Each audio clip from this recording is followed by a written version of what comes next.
Hallo und herzlich willkommen beim Kanal Digger und Toast von Fabiano und mir. Und ich bin der Timo und habe gerade tatsächlich vergessen, das Mikrofon auch wieder anzuschalten. Ähm, ja, wir spielen heute The Beginner's Guide. Ähm, ja, was soll man dazu sagen? Es ist eine interaktive Geschichte. Bedeutet, man läuft rum und so, aber im Hintergrund ist die ganze Zeit ein Sprecher, der über denjenigen erzählt, der diese Level, die man jetzt gleich spielt, gemacht hat. Ich habe mir das nur erstmal kurz angeguckt in einem Let's Play und es ist wirklich, wirklich cool. Also, das müsst ihr euch wirklich mal geben, ne? Falls ihr es noch nicht gesehen habt. Es ist von den Machern oder von dem Macher, ich weiß es gar nicht, oder von einem von den Machern eben, von The Stanley Parable. Und ja, erzählt quasi über einen Freund. Also es war ein Freund, der dann eben diese Level, die man hier spielt, gemacht hat. Aber ich will auch gar nicht zu viel spoilern. Ich werde hier ziemlich wenig reden, weil, wie gesagt, da eben dieser Erzähler im Hintergrund ist. Und deshalb werde ich das hier auch so laut stellen, wie es eben ist am Anfang. Also, oder eben wieder auf ja, volle Lautstärke stellen. Mache ich jetzt erst gleich, wenn ich fertig bin mit reden. Also, falls die Stimme mal lauter ist als ich, ist das nicht schlimm. Es ist eh nicht so wichtig, was ich zu sagen habe. Was der zu sagen hat, ist allerdings schon für diese Geschichte eben relevant, weil darum geht es überhaupt ja da drin. Also, ja, nur dass ihr euch nicht wundert, nicht, dass ihr hinterher sagt, ja, irgendwie du hast es falsch eingestellt, man müsste dich ein bisschen mehr hören oder so. Das mache ich in dem Fall mit Absicht so. Nur damit ihr es wisst und ja, ich weiß nicht, wie gut ihr mich jetzt gerade noch hören könnt, aber ich würde sagen, es geht dann jetzt einfach mal los. Wenn der redet, werde ich auch das Mikro ausschalten. Bitte Audio einschalten. Das habe ich. Gut, Steuerung relativ einfach. Hi there. Thank you very much for playing the Beginner's Guide. Und stopp. Ganz kurz. Genau, das Ganze ist in Englisch, wie man gesehen hat, aber ich guck mal, ob man da Untertitel machen kann. Untertitel, komm schon. Zurück, Sound, Untertitelung. Komplette Untertitel. So, gibt's da noch was anderes? Nee, okay. Ja, dann geht es jetzt richtig los. My name is Davy Reedon.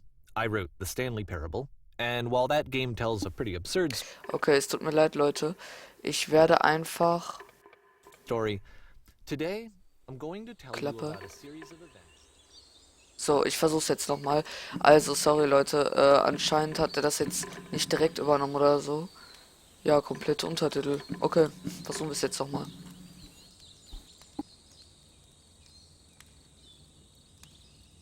Okay, bla bla bla. Ich hoffe, jetzt funktioniert's. Wenn nicht, dann ist jetzt auch erstmal egal. Also zumindest für das erste Level oder so. Oder ja, ja. Hi there. Thank you very much for playing the Yes. Beginner's Guide. My name is Davy Reedon. I wrote the Stanley Parable, and while that game tells a pretty absurd story, today I'm going to tell you about a series of events that happened between 2008 and 2011. We're going to look at the games made by a friend of mine named Coda. Yes. Now, these games mean a lot to me. I met Coda in early 2009 at a time when I was really struggling with some personal stuff, and his work pointed me in a very powerful direction. I found it to be a good reference point for the kinds of creative works that I wanted to make. So just to start you off, this is, I think, the first game he ever made. Yes. It's a level for Counter-Strike. You can walk around here, by the way. Genau, jetzt kann And ich mich bewegen, mostly während it's der just redet. Coda learning the basics of building a 3D environment. But what I like is that even though he starts from the simple aesthetic of a desert town, he then scatters these colorful abstract blobs and impossible floating crates around the level. And of course, it destroys the illusion that this actually is a desert town, and instead this level becomes a kind of calling card from its creator. It's like a reminder that this video game was constructed by a real person. And it kind of makes you wonder, what was going through his head as he was building this? This is what I like about all of Coda's games. I mean, not that they're all fascinating as games, but that they are all going to give us access to their creator. I want us to see past the games themselves. I want to get to know who this human being really is. And that's exactly what we're going to do here. So, it's 2008, Coda starts making these games, and he never releases any of them. He doesn't put them onto the internet, he just makes them and then immediately abandons them and they sit on his computer forever. And I think he really understood this image of himself as a recluse. At one point, he jokingly renamed his computer's recycling bin to Important Games Folder. So, you know, this was just how he worked. He tended to crank them out one after the other without even really pausing to try to understand what he had just made, until suddenly one day, he just stopped. In 2011, that was it. He made his last game and then he hasn't made another one since. And that's why I've taken this opportunity to gather all of his work together, is because I find his games powerful and interesting, and I'd like this collection to reach him, to maybe encourage him to start creating again. And if the people like you who play this also happen to find his work interesting, then I'm sure it'll just send that much stronger of a message of encouragement to Coda. So thanks for joining me on this. If you have a particular interpretation that I haven't mentioned here, or if you just need to get in touch, you can email me at daveyWreden@gmail.com. Geil. Okay, that's about it for introduction. Let's take a look at Coda's first proper game. As each game is loading, I'll show you the date that it was completed. This first one was made in November 2008. Geil. Oha. Das ist jetzt sein erstes Spiel, was eben nicht auf Counter-Strike basiert oder irgendeine Map ist, sondern sein erstes eigenes Spiel. Oh.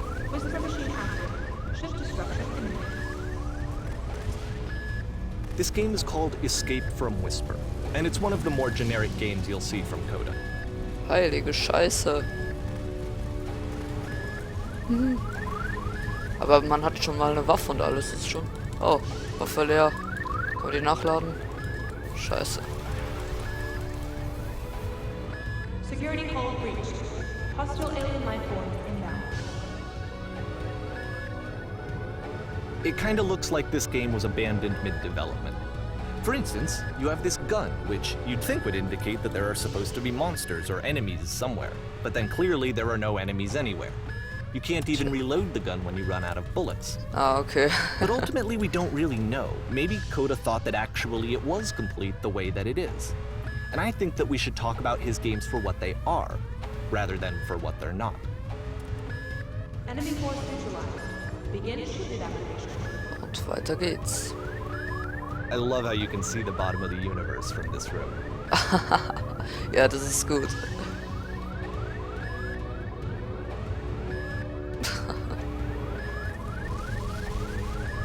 Flüstermaschine aktiv.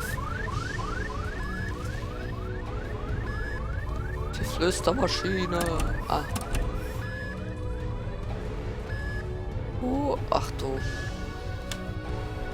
Heilige. Apparently this space station has a labyrinth on it. Sure, I don't know. There's really no reason for it that I've ever been able to discern, so in the interest of time, I'm just gonna skip you on past it. Danke. Das mag ich an diesem Spiel, man muss sowas dann nicht komplett machen. Okay, this is the part that's interesting. The game has this narrative about the whisper machine and how it has to be turned off, and then you get to the engine room.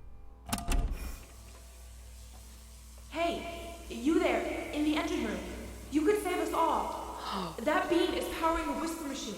We could disrupt it by introducing a great enough heat signature. If your body could stop the beam. It's so much to ask, but for all of our lives, would you do it? Could you give yourself? Oha. Ich weiß ja nicht, ne? Ach, na gut, weil man hier nichts anderes machen kann. Let me pause Nice. here for a second. What you just experienced, stepping into the beam and then dying, is probably what Coda had initially intended when he was developing this level. But when he first compiles and plays it, something goes wrong. There's a bug somewhere. And this is what happens instead. Okay, also das ist dann eigentlich passiert bei dem Level, was wir jetzt machen. Nice. Man kann sich jetzt auch nicht mehr bewegen, also noch umgucken. Ach, guck mal, da ist das Labyrinth. The beam causes you to start floating. And this is an important moment for him. Because yes, this is technically a glitch, but Coda identifies Ich hab den something Gang human gefunden. about it. Like how small it makes you feel in the face of this larger chaotic system. Or this floating could be the afterlife, a peaceful place, juxtaposed against all of the hysteria that you've just had to traverse. I don't even know. I have no idea what he was thinking, but what's clear is that after making this, something lodges itself in his brain. He wants to do more of these really weird and experimental designs. So he stops work on this and moves on to a stream of tiny little games that go in all sorts of directions. Geil. Let's go ahead and take a look at the first game he made after leaving this one behind. Aber gerne doch. November 2008, also immer noch da. Vergangenheit lag. Ich kann nicht laufen, ne? Yep, in this game you can only walk Yep. backwards. Im Ernst? Ist ja voll behindert. Vergangenheit lag hinter ihr. Ist auch komplett deutsch, also auch die Schrift da und so deutsch gemacht, finde ich auch ganz cool, okay. Ah, jetzt So it's a short and relatively minimalist experiment combining motion and narrative. It is less advanced than the previous game, but actually it seems to be more focused, more complete. Code is trying to give it a unique voice rather than simply basing it on a pre-existing trope. Ach hey, okay, jetzt geht's plötzlich hier weiter. Wenn sie stehen bleibt und sich umsieht, wird alles klarer. Ja, das ist mir auch schon mal so aufgefallen. Okay, da ist eine einfache Tür, die wahrscheinlich doch nicht so einfach ist. Die Zukunft immer hinter ihr lag. Wie soll sie dann die Kraft finden, sich ihr zu stellen? It's a short little thought, it says what it wants to say, and then it ends. Didn't need Nice. anything more than that. Which to me is why it works, because it gets out quick. Okay, next one. Jetzt kann ich auch wieder vorwärts laufen. Alles klar. Du betrittst nun. Was betrete ich? And that's it. Okay, the meaning of this Ernst? game won't be clear just yet. Please be patient with me for a few more games, and I promise you'll see what makes it interesting. Okay. Ein paar mehr Spiele kann ich ihm noch geben. Dezember. Oftentimes, Coda would put bizarre titles like this one at the start of his games. What? I wish I'd known him at the time that he was making these early games. He would really only talk to me about his work as he was making it. Once he stopped work on a game, like, that was it. It was dead to him. And I don't agree with that at all, but what are you gonna do? Okay. Gehe ich mal hier hoch. Und werde einfach mal langsamer. Das ist gerade kein Zeitlupe, Leute. Once you've been slowed to Tür an auf. absolute crawl, the door at the top of the stairs opens.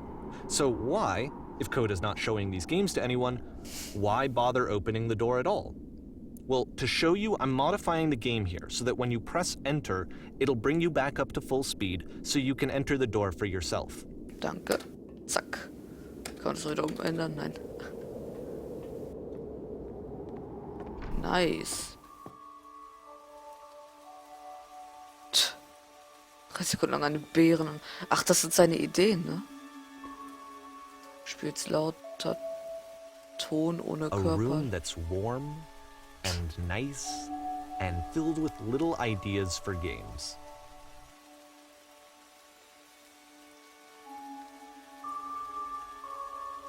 Coda would often tell me that he didn't mind if people thought of him as cold or distant. He said that he knew that he was actually a vibrant and compassionate person, but that it takes time to really see that. It can be a very slow climb Das to sind get krasse there. Ideen eigentlich, ganz ehrlich mal.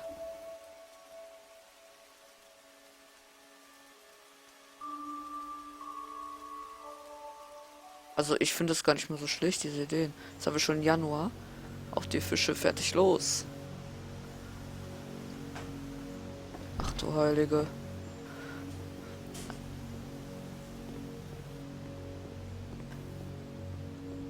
Bom, bom, bom, bom. Well, this is new for Coda. It's an actual puzzle. Go ahead and see if you can solve it. Tja, da muss ich leider sagen, Leute, das habe ich tatsächlich schon mal gesehen, wie das funktioniert. Deshalb werde ich das jetzt einfach so machen. zwar so. Don't forget that solution, because we're going to see this puzzle again soon. We're gonna Okay. see it a lot.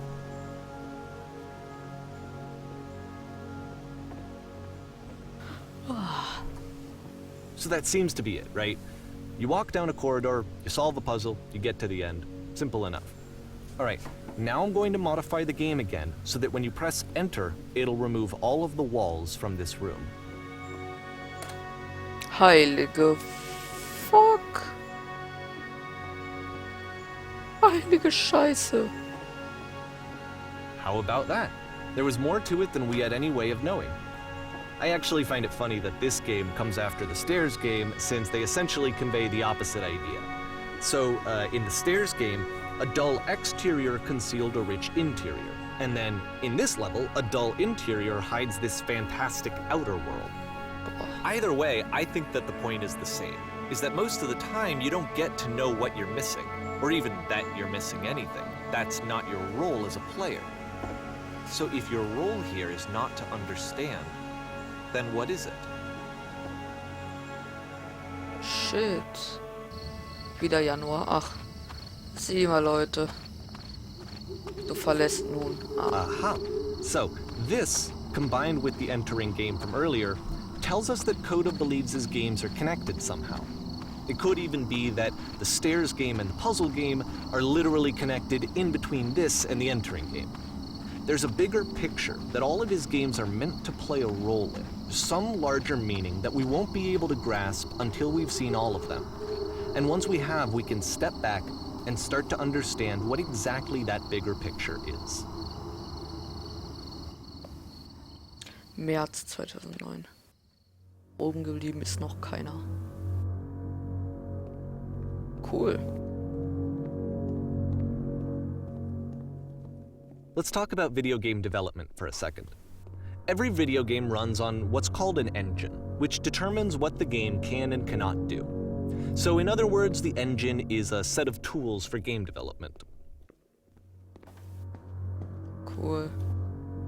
To make all of these games, Coda is using an engine called Source. Like all engines, Source has certain things that it does well, and it has certain things that it does poorly. One of the things that it does very well is boxy linear corridors. That's why so many of Coda's games are set in these large, flat, empty rooms, is just because he's working with what the engine does well. Ich habe den Raum da schon gesehen, aber ich will mal gucken, ob The man da tools noch was available machen to the kann. creator shape what kinds of Glaub creative nicht. work they're going to end up making. You might consider paying attention to the architecture in Coda's Heilige. games to notice how they seem to stem from an engine that's very good at producing linear, boxy corridors.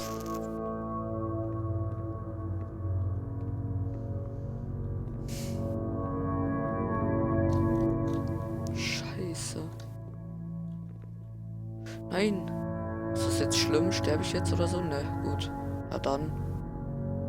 Springe ich einfach nach unten. Ah, hier ist Glas.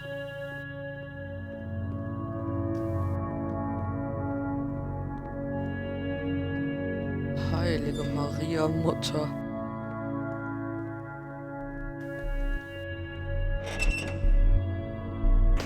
Ja.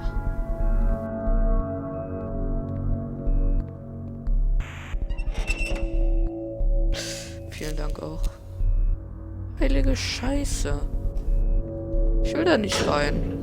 Ah.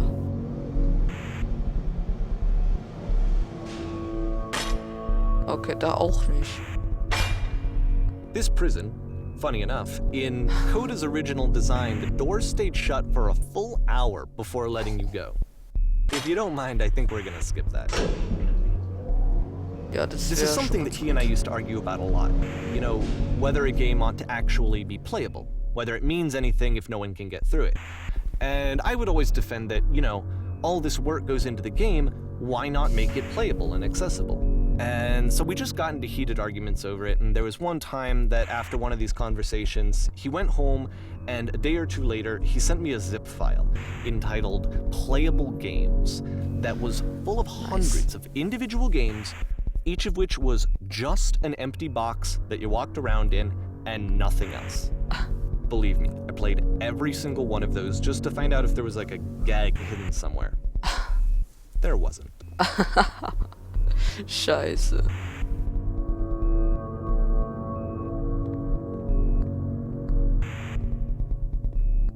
Was ist denn für ein Geräusch? Das da. Naja. Oh nein, geht's jetzt auch weiter runter.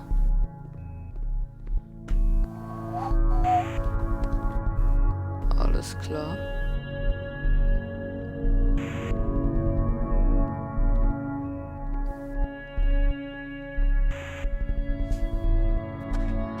Haben wir diese 3 Pünktchen nicht schon mal gesehen bei dem Raumschiff?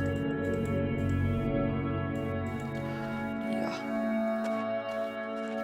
Das ist bestimmt It's the ein puzzle Tattoo. again, Ah. with the exact same solution as the last time.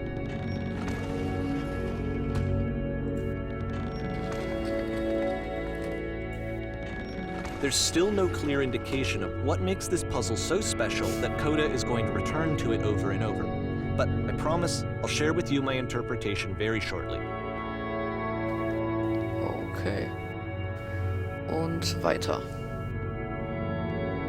Wo kommen wir denn jetzt hin?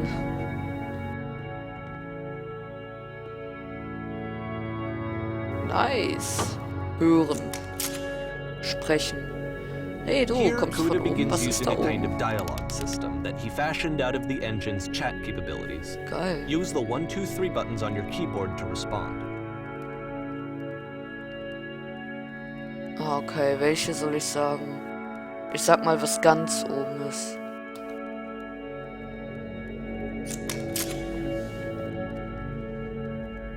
Ja, war ich.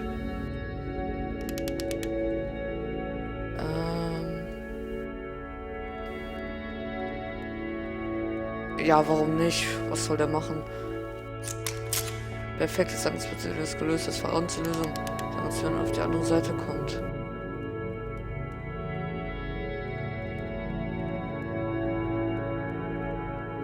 Also ich kann gar nicht sagen, dass ich es will. Alle 3 sagen irgendwas anderes. Dann sage ich lieber das, dann hält er vielleicht die Klappe.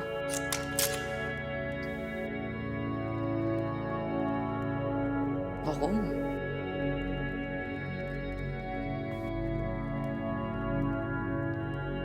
Ich konnte nichts anderes sagen. Tut mir leid, alles andere wäre auch Ablehnung gewesen. Okay. Geilen Ofen. Oh, man hört sogar das Geräusch. Lustige Details. No.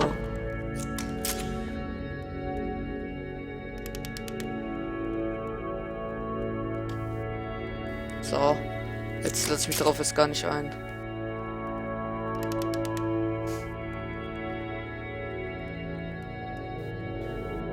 Warum sollte ich mich in den schwarzen Bereich setzen?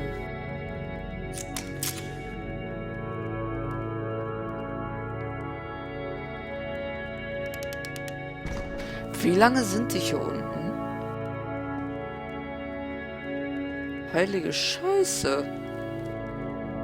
Dieses Spiel, Alter, das ist ja verstörend. And so we make one last descent down to the final floor of the level. Nice. The final floor.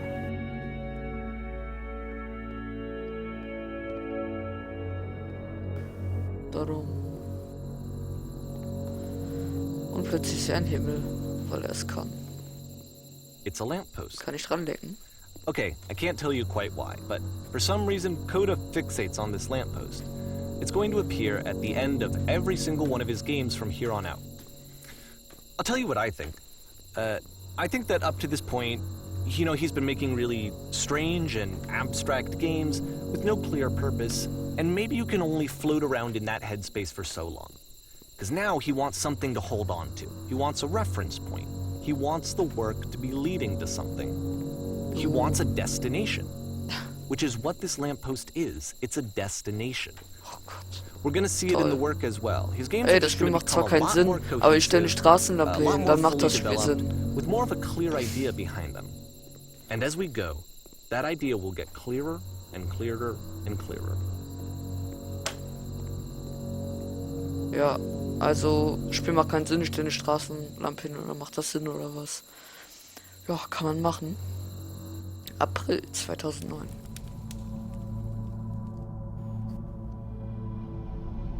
Geil. Hinterla. Achso, okay, die wurden also von anderen Spielern hinterla. Netter Raum, von wegen. So first off, I'm sure you can deduce this, but this game is not connected to the internet. All of the notes that you're gonna see have been written by Coda. This was actually the first game of his that I ever played. This was shortly after I met him at a weekend game jam in Sacramento, where I grew up. I saw him working on this very level, and it was just so different from anything that anyone else was doing. So right away I was like, I have to be friends with this person. In retrospect, I think I was probably a bit too pushy, trying to get his attention. I was over-enthusiastic. But he was very gracious about it and very patient with me.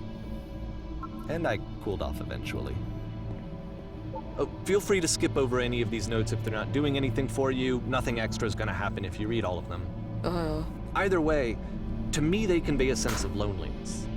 I see this person who's filled with thoughts and feelings and beliefs and has no way to express them except as scattered and unheard voices in a game that wasn't meant to be played. Hey Leute, wer hat Lust zum Quatschen? But it's ironic, isn't it? That in playing this game and seeing how alone Coda often felt, that we get to know him better and actually kind of connect with him. And I have to be honest with you, this idea is really seductive to me. That I could just play someone's game and see the voices in their head and get to know them better and have to do less of the messy in-person socializing. I could just get to know you through your work. I think this is why I always liked Coda's games so much, is because it felt like they let me have that connection. I felt as though he was inviting me personally into his world. And then I feel less lonely too.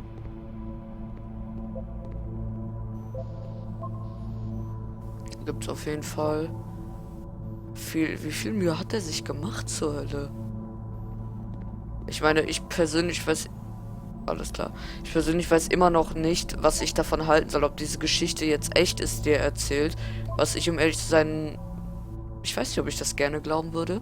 Wäre schon cool, aber andererseits auch traurig für ihn, weil es ja darum geht, wie einsam er ist und so. Oder, ja, ich weiß nicht. Oder ob das eben einfach nur eine Geschichte ist, einfach nur eine Erfindung von ihm. Ich weiß es nicht. Naja, ich bin in Gefahr. Gefahr, Gefahr.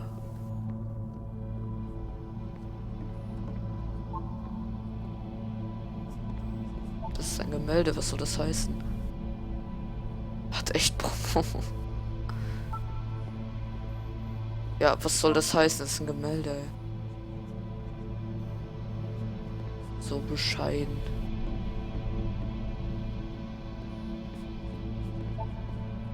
So, hier bin ich. Ja, das sind wir alle.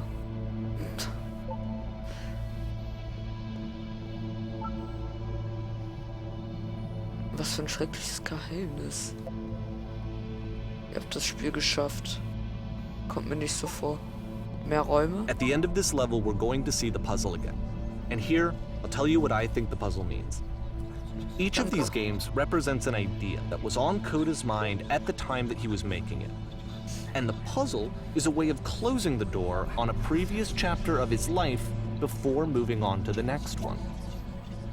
In each of his games, after exploring a theme that, he might find difficult, Coda can then place this puzzle that he knows has a reliable solution, he understands exactly how it works, and so it gives him a simple mechanism for moving on. Hilfe! Hilfe!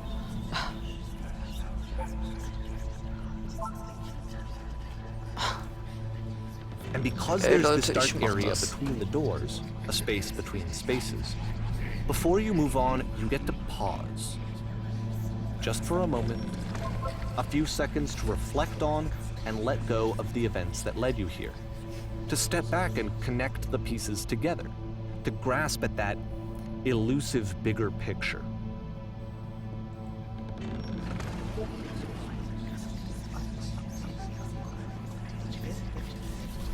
Das ist ein Ding. Au. Ganz toll. Heilige Scheiße.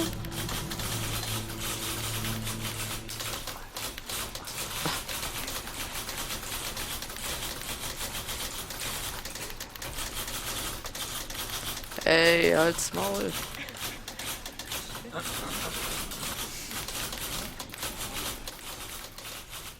Mai, Juni. Okay, this one is tough. It's gonna kind of just spin its own wheels for a few minutes. Hang with it.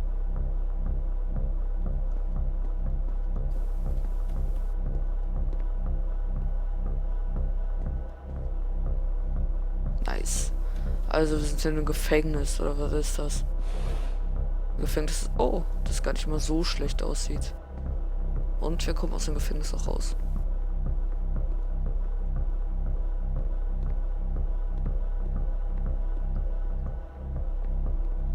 Nice.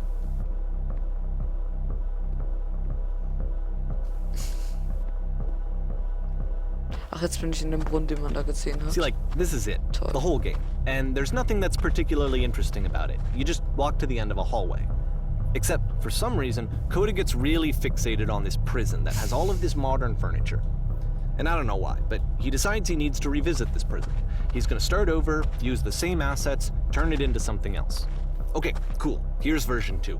Cool.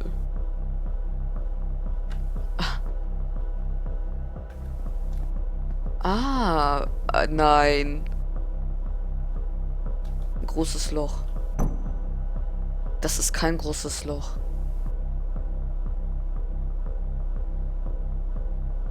Zehn Öfen.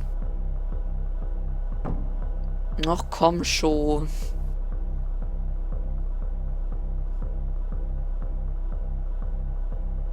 Die 2 natürlich. Oder? Ja. Und natürlich wird auch das nicht funktionieren. So, und jetzt das letzte.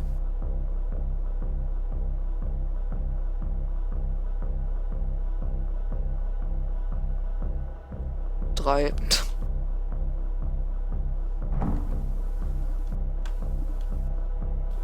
Heilige. There's a bit more to this one, but still, it's not really communicating anything. It's kind of just weird for weirdness' sake.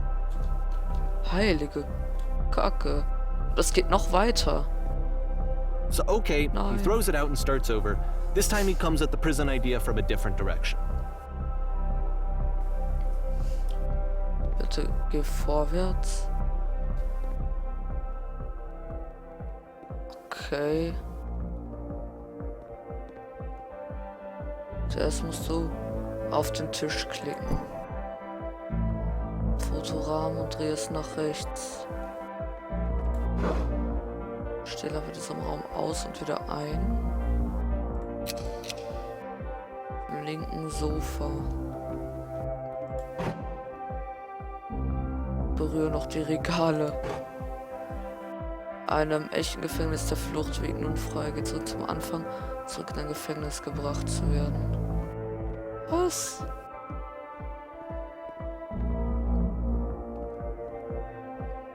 Pff. Auch gut. And of course, now the table is gone and you can't begin the chain of events to escape. Was? Here's a version where there are no bars, but you can't actually get to the well. And then a version where the inside of the prison is the outside and the outside is the inside. Let me just blink you real quick through a few more of these. I mean, he really unloaded on this prison idea. There's nearly a dozen. Personally, I think it's awful to watch this. To see a person basically unraveling through their work. And for what? Like, at what point do you just go, maybe there are game ideas other than this prison that I could be working on? But Coda doesn't have that voice telling you to stop. That particular mechanism of defense against yourself. Without it, you just spiral. And so he keeps going and going and going and going and going, and then he hits on something. And he likes it. And that's it. He's done. He stops making prisons. Nice. This is the very last Das ist version der of the Satz des prison game that he Tages. created. And the reason I think it works is that the prison is not actually in it. Was?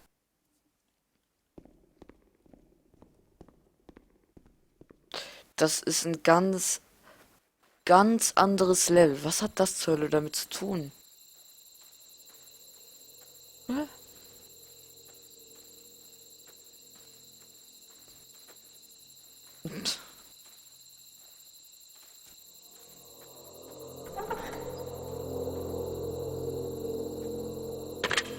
Na.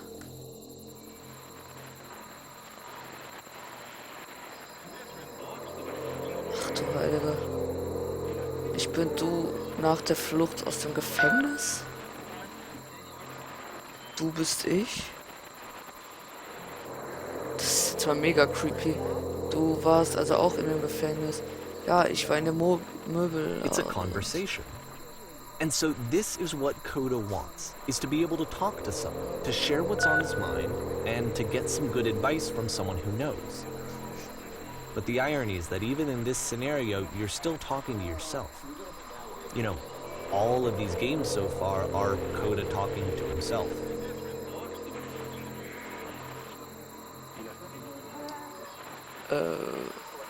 Ich nehme einfach mal die 3. Auch wenn ich das Gefühl so gar nicht kenne. Hä?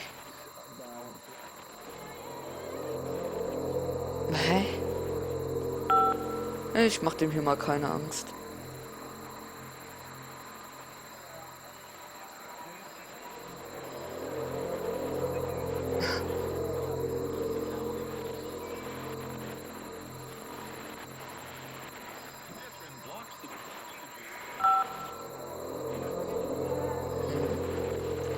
Wenn du ich bist, hast du dann da drin einen Anruf von der anderen Version von dir selbst bekommen? Nein, ich glaube, ich bin die erste Person, die zurückruft. Ja, ich wurde angerufen, so bin ich entkommen. Das war vielleicht diese Stimme, die uns da gesagt hat, was wir machen sollen.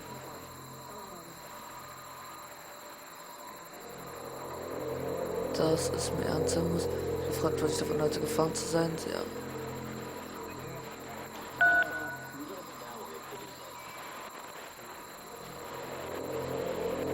Kein Plan. Okay, müssen wir jetzt die einzelnen Schritte wieder machen, oder was? Kannst nicht wissen, bevor du draußen bist, aber es funktioniert ehrlich. Muss es einfach nur ernst sein. Das wird alles einen Sinn ergeben. Also es wird keinen Sinn ergeben, ganz ehrlich. Ich habe keinen Plan gerade, was da vorgeht, aber...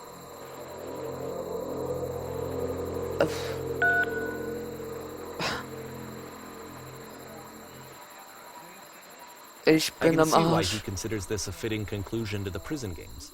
After all of the obsession and frustration, just to be told by someone you can trust that things are going to be okay. Wouldn't that be nice? Ja. So, und Leute, das war's dann auch schon für dieses So Let's what would Play. Nein. Das war's dann auch schon für dieses it Let's look like Play. if Coda wanted to make a game about talking to someone? So. Ja, Leute, das war's dann auch schon für dieses Let's Play. Ich hoffe, euch hat's gefallen. Lasst eine positive Bewertung da. Schreibt ja, ein positives Kommentar. Schreibt in die Kommentare vielleicht, was ich mal spielen soll. Oder was ich verbessern kann. Ja, ich sehe auch gerade, das Let's Play geht schon wieder 40 Minuten, eigentlich viel zu lang. Aber naja, jedenfalls, ja, ich hoffe, euch hat's gefallen und ich würde sagen, wir sehen uns das nächste Mal entweder wieder bei The Beginner's Guide, bei dem Steam-Spielen, wo ich dann The Binding of Isaac Rebirth spielen würde oder eben bei Call of Duty. Wir sehen's halt, ja, und ich würde sagen, wir sehen uns dann das nächste Mal, wenn es wieder heißt, wir zocken Sachen. Yeah. Tja, bis dann. Ciao.